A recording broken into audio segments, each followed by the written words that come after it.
गर्मी के आते ही पाकिस्तान में दूध की कमी हो जाती है, जिसकी बड़ी वजह वनडे का इस्तेमाल तर्क कर देना है। और लोग क्यों तर्क करते हैं? सिर्फ इस वजह से कि वंडा जानवरों को गर्मी कर देता है।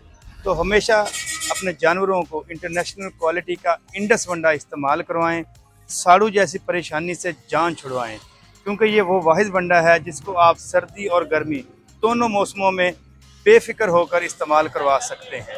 विटामिन, मिनरल्स और प्रोटीन से भरपूर पाकिस्तान का पहला मेडिकेटेड वंडा इंडस वंडा के तमाम वेरिएंट आपको राणा दिलशाद वंडा शॉप, ममकांजा रोड से हर वक्त मिल सकते हैं।